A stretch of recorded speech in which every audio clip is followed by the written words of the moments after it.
श्री स्वामी समर्थ. मेष राशींच्या व्यक्तींसाठी जुलै 2026चा महिना हा नेमका कसा असणार आहे? तुमच्या आयुष्यात कोणते बदल होणार आहेत? महिना अखेरीस शनी महाराज वक्री होणार आहेत. त्यात मेष राशीला 7.5 सुरू आहे. याचा नक्की काय परिणाम होणार? आणि सर्वात महत्त्वाचं म्हणजे या महिन्यात होणारी ग्रहांची उलथापालट तुमच्यावर काय परिणाम करणार? या सर्व प्रश्नांची अचूक उत्तरं आज आपण या व्हिडिओमध्ये पाहणार आहोत. जर तुमची मेष रास असेल तर हा व्हिडिओ शेवटपर्यंत नक्की पहा, कारण शेवटी मी काही सोपे आणि प्रभावी उपायही सांगणार आहे, जे केल्याने तुमच्या समस्या दूर होण्यास व तुम्हाला या महिन्यात दैवी साथ मिळण्यास मदत होईल. आणखीन एक महत्त्वाची बाब, इथे दिलेली माहिती फलादेश हा तुमच्या चंद्र राशीवरून सांगितलेला आहे, परंतु तुमच्या वैयक्तिक कुंडलीतील ग्रहस्थिती, ग्रहयोग, महादशा, तुमची लग्न राशी यानुसार फलादेशात मोठा फरक पडू शकतो. तुम्हाला वेगळ्या परिस्थितीला सामोरे जावे लागू शकते. तुम्ही एखादे मोठे काम किंवा महत्त्वाची योजना सुरू करत आहात किंवा प्रदीर्घ काळापासून एखाद्या अडचणीत आहात, तर तुमच्या कुंडलीनुसार मार्गदर्शन घेणे तुम्हाला फायद्याचे ठरेल. वैयक्तिक कुंडलीवरून मार्गदर्शनासाठी तुम्ही स्क्रीनवर दिलेल्या व्हॉट्सॲप नंबरवर मेसेज करू शकता. चला तर मग सर्वात आधी पाहूया या महिन्याची मुख्य ग्रहस्थिती. सर्वप्रथम सूर्यदेव महिन्याच्या सुरुवातीला तुमच्या तृतीय स्थान म्हणजे मिथुन राशीत आहेत. तिथून ते 16 जुलै रोजी कर्केत प्रवेश करतील, म्हणजेच तुमच्या सुखस्थानात, जे चतुर्थ स्थान आहे. तिथे आधीच गुरु महाराज मागच्या महिन्यात उच्चीचे होऊन बसले आहेत. रवी जो अग्नितत्वाचा ग्रह जलतत्वाच्या राशीत, त्यामुळे 16 जुलैनंतर एक प्रकारे म्हणता येईल की सूर्य तेवढ्या जोमाने त्याची फळे देऊ शकणार नाही. मंगळ ग्रहाबद्दल बोलायचे तर तो महिनाभर तुमच्या दुसऱ्या म्हणजे धनस्थानात वृषभ राशीत राहील आणि त्यावर शनीची दृष्टी असेल. यामुळे मंगळाकडून मिळणाऱ्या परफॉर्मन्समध्ये काहीसा विलंब होऊ शकतो.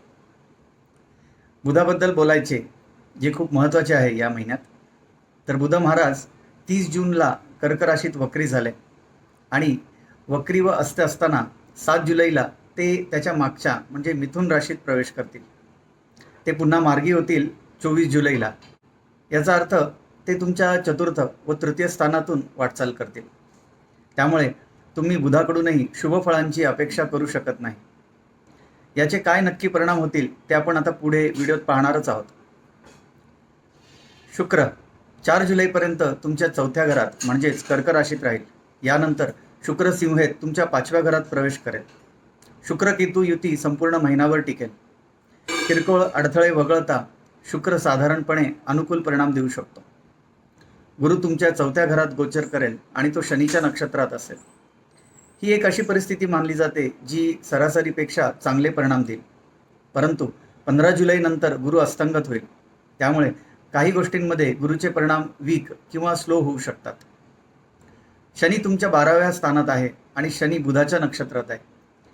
ही परिस्थिती फारशी अनुकूल नाही. आधीच मेष राशीला 7.5 पहिले पर्व सुरू आहे. शिवाय 27 जुलैनंतर शनी ही वक्री होईल. त्यामुळे शनी महाराज कोणत्या गोष्टींवर प्रभाव टाकतील हेही आपण पुढे पाहणारच आहोत. बाकी राहू स्वतःच्या नक्षत्रात लाभस्थानात आहे, तो सर्वसाधारणपणे ठीक आहे. केतू ही स्वतःच्या नक्षत्रात पंचम स्थानात भ्रमण करेल. तर एकंदरीतच ग्रहगोचर पाहता आपण असे म्हणू शकतो की जुलै महिना मेष राशींच्या लोकांसाठी संमिश्र परिणाम घेऊन येऊ शकतो. पण नक्की कोणत्या गोष्टींसाठी अनुकूल आणि कोणते ग्रह कोणत्या गोष्टींवर विपरीत परिणाम करतील याबद्दल आपण पुढे आता जाणून घेऊयात. सर्वप्रथम जुलै 2026 हा महिना तुमच्या करिअर व व्यवसायासाठी कसा असेल यावर चर्चा करूयात.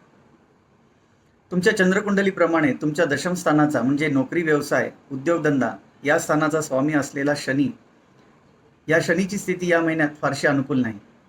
शनी बुधाच्या नक्षत्रात असल्याने काही बाबतीत सकारात्मक परिणाम देऊ शकतो. तरीही बरीच कामे थांबतील किंवा स्लोली पुढे सरकतील. तरी राहू लाभस्थानात असल्याने फॉरेनशी संबंधित कामे किंवा MNCमध्ये काम करणाऱ्यांसाठी काळ चांगला असेल. परंतु 27 जुलैनंतर मात्र शनी वक्री होणार आहे. यामुळे त्या क्षेत्रातही समस्या किंवा अडचणी येऊ शकतात. परंतु नाराज होण्याचे कारण नाही. चतुर्थातील गुरुची दशमावर असलेली अनुकूल दृष्टी तुम्हाला तुमच्या व्यावसायिक जीवनात सरासरीपेक्षा चांगले परिणाम मिळवण्यास मदत करेल. नोकरदार वर्गाने आपल्याकडे असलेली कामे चोखपणे पार पाडावीत. कामाचा बोजा असणार आहे. व्यावसायिकांनी कोणताही मोठा व्यावसायिक धोका न पत्करण्याचा सल्ला दिला जाईल माझ्याकडून. हातातील ऑर्डर्स किंवा कामे यावर मेहनत घेऊन ती वेळेवर पूर्ण करावीत. आता पाहूयात आर्थिक स्थिती. आर्थिक स्थिती साधारणपणे चांगली राहील. बुध या महिन्यात संमिश्र परिणाम दर्शवत आहे. त्यामुळे शनी कोणत्याही लाभाला विरोध तर करणार नाही, पण तो खर्चाला मात्र प्रोत्साहन देईल. उत्पन्न आणि खर्चात संतुलन ठेवल्यास परिस्थिती नियंत्रणात राहील. राहूमुळे अधूनमधून मोठ्या प्रमाणात पैसा मिळू शकतो.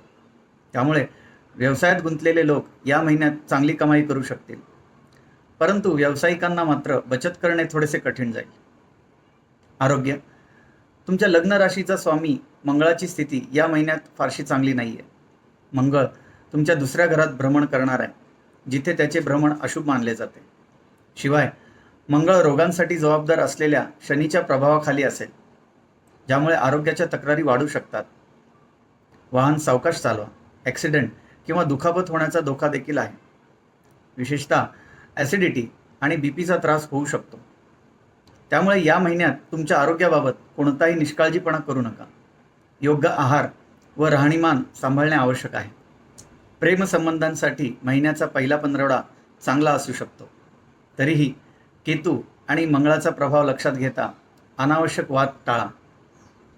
वैवाहिक जोडीदारांसाठी हा महिना सर्वसाधारणपणे अनुकूल परिणाम देऊ शकतो, कारण तुमच्या 7व्या घराचा स्वामी असलेल्या शुक्राची स्थिती या महिन्यात सर्वसाधारणपणे अनुकूल असेल, ज्यामुळे तुमच्या वैवाहिक जीवनात सकारात्मक परिणाम मिळतील.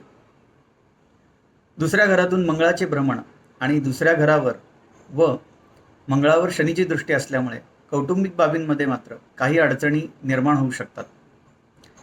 या परिस्थितीत ग्रहांची स्थिती आणि दृष्टी पाहता फॅमिली सपोर्टसाठी थोडी कमकुवत आहे. मतभेद असलेल्या बाबींवर चर्चा तुर्तास टाळायला हवी.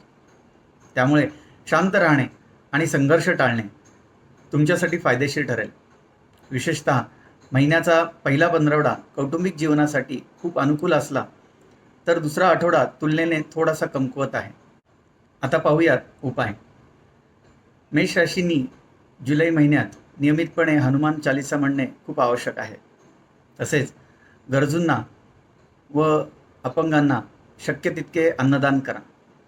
एकंदरीतच मेष राशीसाठी जुलै महिना संमिश्र फळ देणारा आहे. तुमचे दर महिन्याचे राशी भविष्य तसेच इतर ज्योतिष, धार्मिक, आध्यात्मिक माहितीपर व्हिडिओ पाहण्यासाठी चॅनलला आत्ता सबस्क्राईब करा.